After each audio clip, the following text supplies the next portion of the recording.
Bom, aqui no capítulo 9, nós vamos falar sobre a dinâmica tendencial e a liberdade.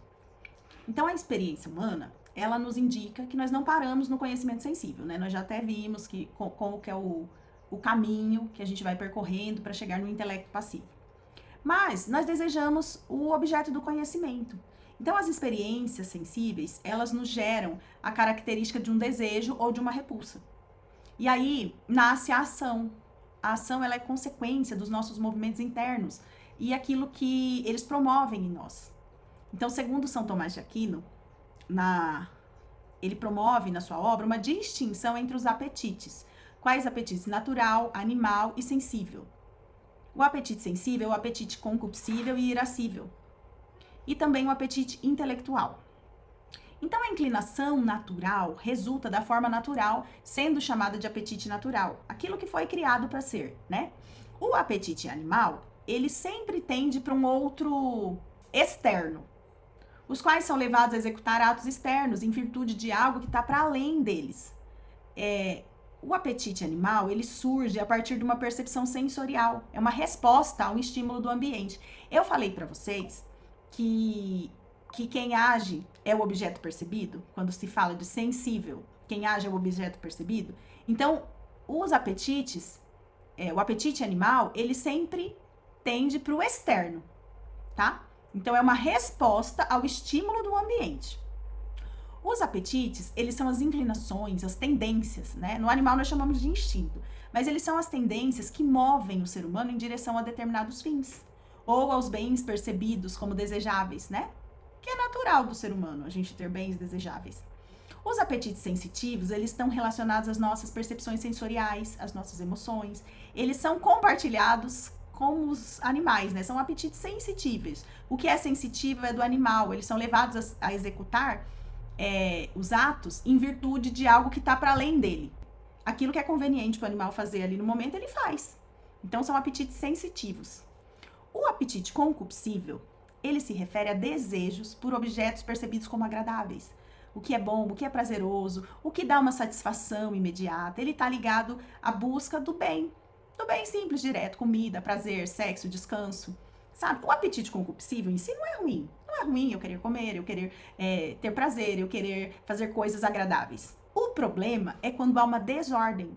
A pessoa quer fugir de tudo que causa desprazer, de tudo que causa dor a todo custo. Isso gera uma desordem, né? É natural da constituição do homem o apetite concupiscível, mas ele deve ser orientado e moderado pela razão, para que a pessoa possa agir de uma forma livre, verdadeiramente, né? E moralmente correta, porque senão você vira escravo das suas paixões. O apetite irascível, ele se refere à resposta a obstáculos ou dificuldades, né? No caminho que eu tenho para alcançar bens desejados, para evitar mal, ele se manifesta quando o ser humano encontra uma situação desafiadora, uma situação perigosa, mas que ela precisa enfrentar. Ela não foge da dor a todo custo. É diferente do apetite concupiscível. O apetite irascível é algo que eu preciso fazer mesmo que me custe. Eu preciso estudar, eu preciso ir à academia, eu tenho que sair de mim, olhar para a situação e encarar a situação, sabe? Eu tenho que fazer o que é bom. Eu tenho que encarar aquilo, me mobilizando para que eu conclua aquilo, mesmo que aquilo não me traga um prazer imediato. Eu sei que vai me trazer algo bom mais para frente.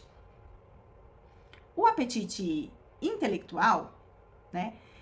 Vamos lembrar que o que move o ser humano é a vontade. O que move a vontade são os apetites. O apetite intelectível, ele compreende o quê? A inteligência e a vontade. O que move o ser humano é a vontade? E o que move a vontade é o apetite? Então, o que faz a vontade agir corretamente é a iluminação do intelecto.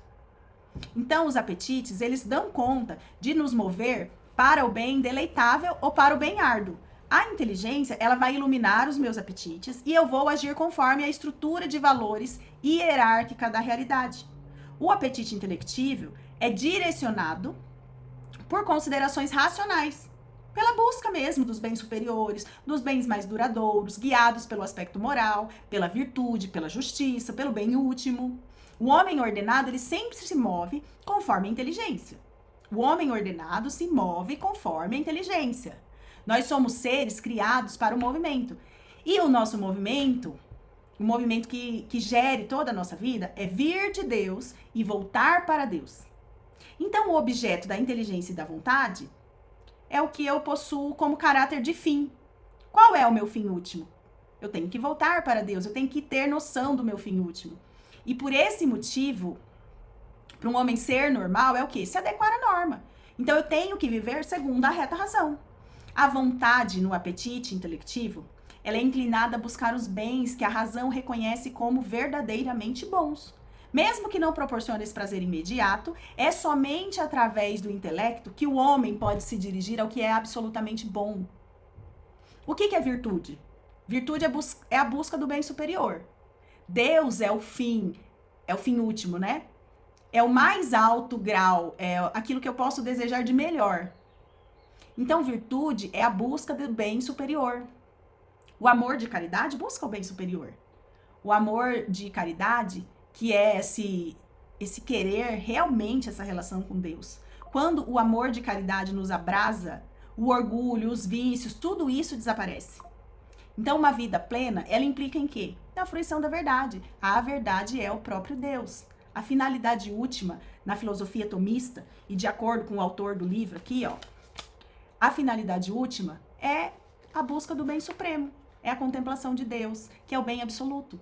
Então, do ponto de vista do conhecimento, o bem, que é a causa final do homem, é a primeira coisa que eu intelijo, porque é o mais importante. Do ponto de vista das operações, o bem é a última coisa que eu atinjo, né? Mas eu intelijo primeiro o bem. Quando eu penso assim, o que eu quero? Eu quero passar no vestibular. É a última coisa que eu atinjo, mas é a primeira coisa que eu penso. Tá, mas para passar no vestibular eu preciso fazer o quê? Eu preciso estudar, eu preciso tirar um tempo para revisar a matéria. Então, assim, é a última coisa que eu atinjo, mas é a primeira coisa que eu intelijo. E, olhando para o nosso bem maior, que é a causa final do homem, é a minha busca por Deus.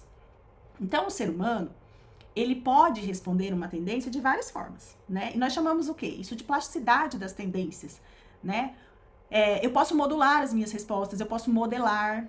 Então, uma pessoa, ela é diferente de um animal. O animal, se ele tem fome, ele come. Se tá na época dele estar no cio, ele cruza, né? O homem não. O homem, ele pode modelar as suas respostas. Ele pode escolher estar com fome ainda assim e fazer um jejum intermitente. Ele pode deixar de comer por algum outro motivo. Ele pode não comer carne na sexta-feira. Ele pode ter domínio sobre as suas escolhas. Ele pode reagir de forma diferente do esperado, porque ele tem vontade. Ele não é dotado apenas de conhecimento sensível, mas ele tem conhecimento intelectual. O homem, ele intelige. A plasticidade das tendências permite ao homem crescer, se desenvolver, permite ao homem não apenas fisicamente, mas crescer moralmente, espiritualmente, através de disciplina, através da prática das virtudes, através de bons exemplos, olhar. O cérebro, ele tem uma capacidade de se reorganizar, de fazer conexões neurais novas, em busca de respostas novas. Então, o homem, ele tem toda essa potência. E ele tem liberdade. E ter liberdade significa que ele é dono e responsável por suas ações, né? Ele escolhe. E essa inteligência, ela deve ser sempre orientada para o bem. O homem é esse ser que tem inteligência e vontade, tem liberdade, é responsável por aquilo que faz. Por que às vezes o homem escolhe para si uma vontade má? Porque a vontade má está na concupiscência, no desejo imoderado de satisfazer a sua carne, sabe? No desejo intenso de ter bens materiais, de ter bens terrenos. Desta forma, o homem não para de pecar, porque ele fica desordenado.